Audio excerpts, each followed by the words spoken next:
So the day before, the French online publication Intelligence Online released sensational information that volunteers from the US and the Netherlands are fighting in the ranks of the Ukrainian Air Force, and they have formed an entire squadron of F-16s. According to the publication, citing its sources, the formation of the unit took place under conditions of strict secrecy in order to provide control over the American fighter jets. The unit's priority is amateurs. It is the active protection of the airspace over the entire Kyiv region that, at the same time, according to Intelligence Online, among the American pilots are highly experienced veterans of combat operations in Afghanistan and the Middle East.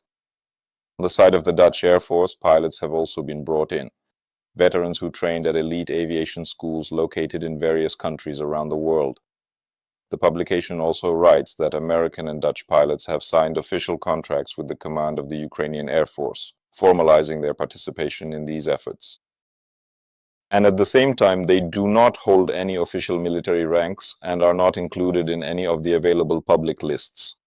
The online publication also claims that American and Dutch pilots are significantly more effective at destroying various aerial targets, primarily Russian cruise missiles. This is mainly due to their extensive experience and skill in using targeting and reconnaissance pods. The sniper targeting pod allows them to spot Russian missiles from a very great distance, track them, and destroy them, including at night. This information was later refuted by the same Ukrainian Air Force official, Colonel Yuri Ihnat, who serves as the head of the Air Force Communications Department of the Armed Forces of Ukraine. He stated that the French publication Intelligence Online had spread false information, and he made a joke about it. Yes, of course, it's true. The squadron was led not by just anyone, but by Tom Cruise himself. Ukrainian Air Force pilots are demonstrating high effectiveness, shooting down both Russian missiles and drones, which Russian military and propagandists cannot accept. He wrote that it was also interesting to see the reaction of the Russians. That was useful too. They still stubbornly refuse to believe in the success of Ukrainian pilots and the development of the Air Force's aviation component. Well, as it turns out, that's exactly how this information ended up being refuted today. Nevertheless, it caused quite a stir. And to be completely honest, not everyone was fully convinced by this refutation. In fact, many people still continue to believe that there are, yes, some legendary and mythical volunteers who are actively fighting in the ranks of the Air Force in the USSR.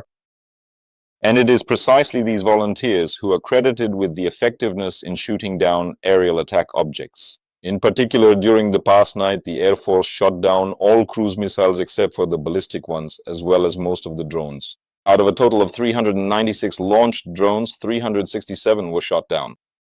Additionally, 20 Kh-101 cruise missiles, 4 cruise missiles from the DPRK, and guided aviation missiles Kh-59 and Kh-69 were shot down. And 4 Iskander-M ballistic missiles were not shot down, a 100% destruction rate. According to Yuri Ihnat, this was achieved for the cruise missiles specifically thanks to the successful and coordinated work of Ukrainian pilots. The situation, as well as the weather conditions at the time, made it possible to use American aircraft to the fullest possible extent in repelling the air attack. In addition, aside from the pilots, today the air defense missile forces, electronic warfare units, and unmanned systems were also effectively deployed, utilizing mobile fire teams and interceptor drones. Today the targets of the attack were Odessa, Dnipro, Kropivnitsky, and Burstin.